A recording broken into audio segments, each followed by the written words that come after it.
തിരിച്ചുവരവില് നോറയ്ക്കെതിരെ നിരന്തരം ഗെയിം കളിക്കുന്ന സിജോ. നോറയുടെ വാപ്പയും പിന്നെ പുള്ളിയുടെ സ്വന്തം അപ്പനെയും ഒക്കെ വീട് ചുറ്റി നടന്ന് കാണിക്കുന്ന കാഴ്ചയായിരുന്നു ലൈവിനകത്ത്. അത് കണ്ടുകൊണ്ടിരിക്കാൻ നല്ല രസമായിരുന്നു. സിജോ പേഴ്സണൽ ഗ്രഡ്ജ് വെച്ച് കളിക്കുന്ന ഒരാളായിരുന്നുവെങ്കിൽ ഒരിക്കലും ഇങ്ങനെ ചെയ്യത്തില്ല. സിജോ ഗെയിമിന്റെ കുറ്റബോധം പേറാത്തത് കണ്ട് നോറയുടെ കണ്ണ് തള്ളുന്ന കാഴ്ചയായിരുന്നു. പിന്നെ നോറയുടെ വാപ്പ വരുന്നു, ചുറ്റും നടക്കുന്നതെല്ലാം അൺറിയൽ ആണെന്ന് തോന്നുന്നു നോറയ്ക്ക് എവിടെയോ കുറ്റബോധം ഉണ്ട്. കാരണം സിജോയ്ക്ക് തല്ല് കിട്ടിയത് നന്നായി എന്ന് ആദ്യമായി ആ വീടിനകത്ത് വെച്ച് പറഞ്ഞൊരു കണ്ടസ്റ്റന്റ് ആണ് നോറ. അതിനെക്കുറിച്ച് നമ്മൾ വീഡിയോ ഒക്കെ അന്ന് ചെയ്തിട്ടുണ്ടായിരുന്നു.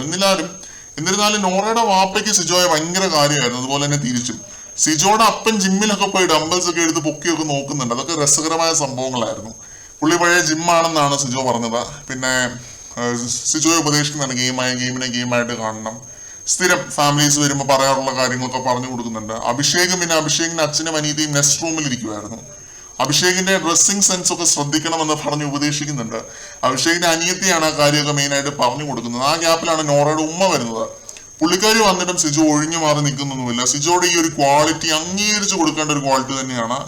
നോറയുടെ ഉമ്മ എഴുതി സിജോയെ കുറിച്ചൊക്കെ പറയുന്നുണ്ട്. സിജോ വിഷവിത്തെന്ന് വിളിച്ചതും അങ്ങനെ കുറെ കാര്യങ്ങൾ പറയുന്നുണ്ട്. പുള്ളിക്കാരിയുടെ അമ്മ ഗെയിമിനെ ഗെയിമായിട്ട് കാണുന്ന ഒരാളാണ്. ലൈവ് ഒക്കെ കാണാറുണ്ട് എന്ന് തോന്നുന്നു.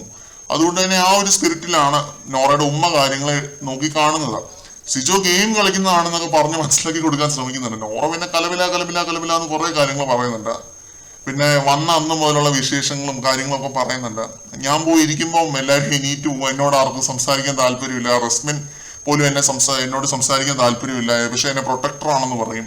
ഞാൻ തമാശ പറഞ്ഞ ആരും ചിരിക്കത്തില്ല എന്നൊക്കെ അങ്ങനെ കുറെ കാര്യങ്ങൾ പറയുന്നുണ്ട്. ഇത്രയുമായിരുന്നു പ്രധാന ലൈവ് അപ്ഡേറ്റുകൾ. ഇനി വരാനുള്ളത് സിജോയുടെ അമ്മ മാത്രമാണ്. പുള്ളിക്കാരുടെ എൻട്രിക്കായിട്ടുള്ള കാത്തിരിപ്പിലാണ്. ഇപ്പൊ വന്ന് കാണുമെന്ന് തോന്നുന്നില്ല. ഇതിനകത്ത് കൂടുതൽ അപ്ഡേറ്റുകളുമായിട്ട് വീണ്ടും കാണാം.